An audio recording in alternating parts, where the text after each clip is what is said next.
Saizi nimeona bunge wamesema Gachagua must go. I don't care who is sponsoring that motion. Gachagua must go. I'm very clear in it. For me, I'm very clear about it. Na if as Kenyans mnasema ni ukweli mmechoka na rais, nataka uongee na mbunge wako.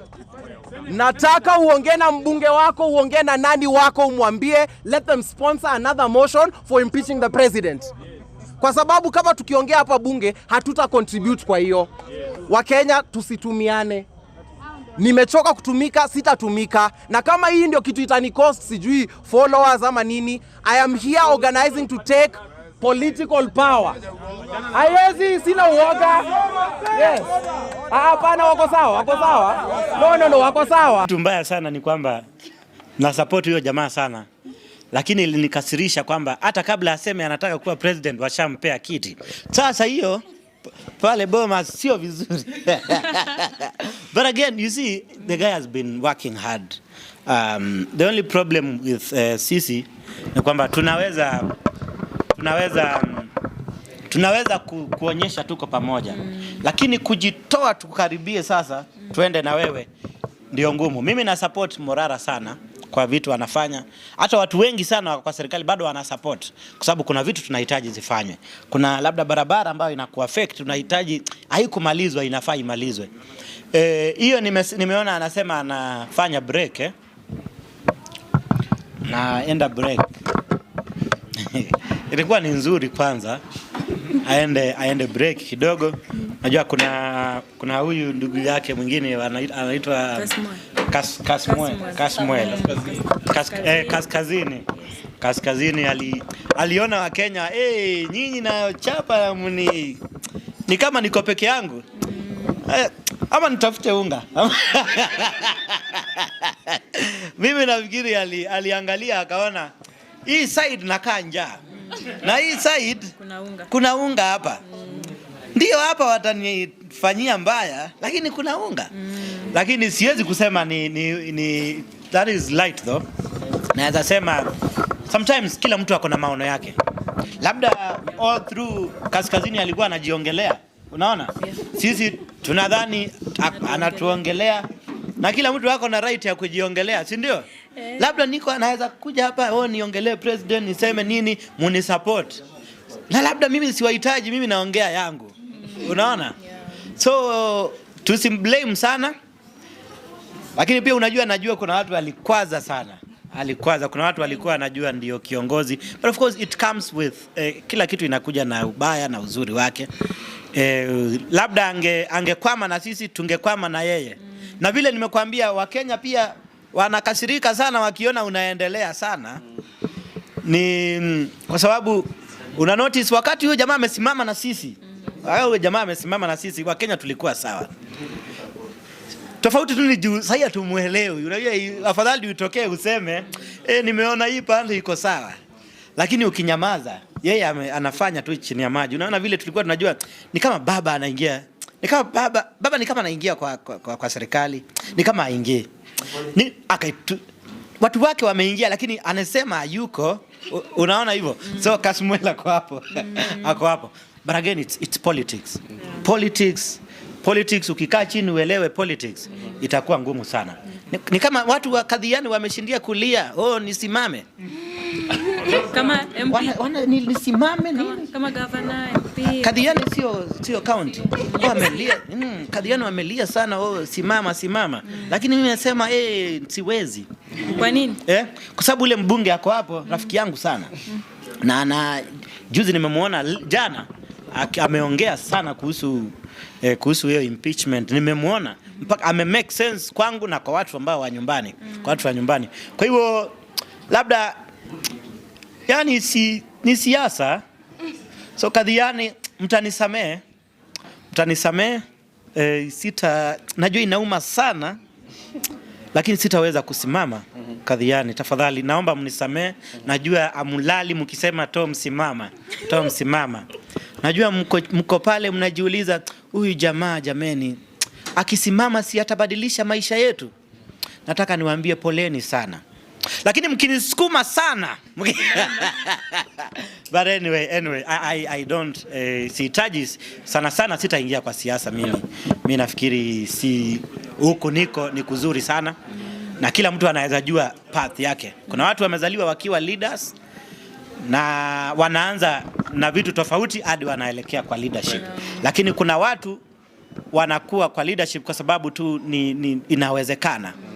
Kwa hivyo mimi sidhani naweza kuwa leader but kwa njia nyingine. Pengine unaweza ukawashauriaje Morara Kebaso na Kasmwel? Kasmwel sitamshauri. Ashaamua. Sitamshauri kwa sababu at least unaona stand yake, at least yeye anajua anataka nini na anajua pande yako. Morara ndio naweza kusema kama ameona ni vizuri kuteka break, kwa sababu you see at the end of the day it's about you. Okay? At the end of the day ni wewe si watu vile wanasema. So nafikiri mimi naweza kumshauri kama ameona ni vizuri kuteka break. Sawa. Today the president is fighting his deputy. And how I want you to know it is this. How can you marshal 48 MPs to come and say they support Kindiki, but you can't marshal 48 MPs to fight Chief or Adani or NHIF or SHA or those things that are horrible within Kenya Kwanza? I mean, the deputy president was Ruto's pick. When we have ills and we have wrongs and we have things that are not going well, the reason why we have freedom of speech is to be able to air them. The reason why we have freedom of speech is to be able to correct those people and tell them where they have gone wrong. So when we go about showing what is bad, what has not gone on, where the lies are, why we can constantly keep on lying, why we are not saying the truth, why we are siphoning money, why we are stealing money. We are not saying it because we hate you. We are saying it because it is a fact. We are saying it so that you can correct it. But if we say it and then you put us in, tell me, does that stop us from talking? It does not. So what are you going to do? You know, when everybody thinks that you have taken off from the ground and you land on an anthill, you're still on the ground. This government has never taken off. This government has never moved forward. This government is stagnant. Why can't we complain? We supported it. Me, I was in UDA. I was such a strong supporter of UDA. But let me tell you one thing. When I see something is wrong, don't put me and say I'm not a team player because I am not supporting you. I am saying what is wrong, correct it. If you cannot correct it and people are saying it is time for you to go home, then you'll have to go home. You cannot stay there by force. It is not your seat. It is for the public. It belongs to the people of Kenya. The day we will conduct a proper and a successful civic education in Kibera, in Kayole, in Mathare, and all other informal settlements in Nairobi, I'm telling you the truth, the president and all the government officials will run away. Kama ile siku tulifunza watu mambo ya finance bill na mambo ya ushuru, Nairobi kalipuka na wakatusaidia tukaingia bunge. Can you imagine what will happen if we do a proper civic education on them? First of all, for me, I've always said that the impeachment of the deputy president was not really a priority in this nation. We have more burning issues that I would have expected Parliament and any other person who purports to be having the goodwill of the Kenyan people to have raised that first, because I don't understand why we are talking about the impeachment of the deputy president when we know clearly when we had an issue of fake fertilizer, the same parliament let go the CS or who was in charge of agriculture. When we had the issue of brutal killings of the young people during demonstrations, the same parliament did not want to impeach the CS for interior. So when we look at it and when we have had issues with our health insurance and our health status in this nation, our education has been on the deathbed, and nobody has initiated any impeachment against any other government official.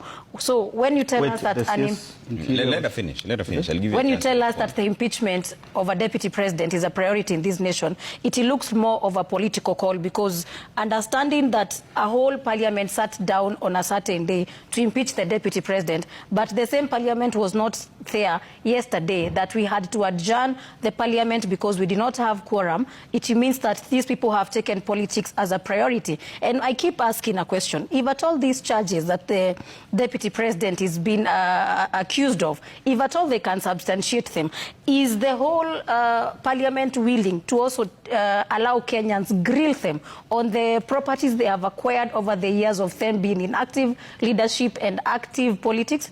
Is again the president also willing for us to question his wealth over the years he has been a deputy president and the years that he has been a president? So for me, I look at it like a case of the president running a dry run on how much he can be a dictator. So for him to test if he can really work out as a good dictator, he had to prove to Kenyans that, you know what, I can also impeach the deputy president and nothing is going to happen, because all through we have not even had him ask the parliament to give the deputy president a benefit of doubt. We have seen him quiet, and yet we know this is a very, very big issue that is not only being discussed in this nation, but also on the corridors of international our international relations. So to me, I look at it as not a priority. I wish we were seeing a parliament that can come together when Kenyans are raising more fundamental issues. If the parliament was this intact when Kenyans were raising questions about the finance bill, we would be at a better place as a nation. So to me, the impeachment was not a priority. The hyenas of Kenya have decided they want to eat their own children, and they have accused them of smelling like goats. Unfortunately, the hyenas want to eat everything, including national assets that are sensitive to national security. A case in point is the Jomo Kenyatta International Airport. A president or a deputy, it takes only 45 senators to remove him. And yet we, the members of parliament, we have written laws that make it impossible for us to be removed from office. It is my intention to bring an amendment, and it is not a constitutional amendment. It is a simple statutory amendment to the Elections Act. If today you want to recall your member of parliament, you cannot recall him until he is convicted by a court of law. And after conviction by a court of law, you must get signatures of 30% of voters. And after getting signatures of 30% of voters, there must be a referendum on the recall, which 50% of elected voters must participate. The threshold is higher than amending the constitution. The threshold for recalling a member of parliament or a senator is higher than changing the constitution of Kenya. That threshold is inconsistent with the constitution. It violates Article 99 of the Constitution of Kenya. And if the deputy president is removed from office, and that is an instrument that is available to us, we must reflect. We must also make it possible for citizens to recall their members of parliament without undue bureaucracy and undue obstacles.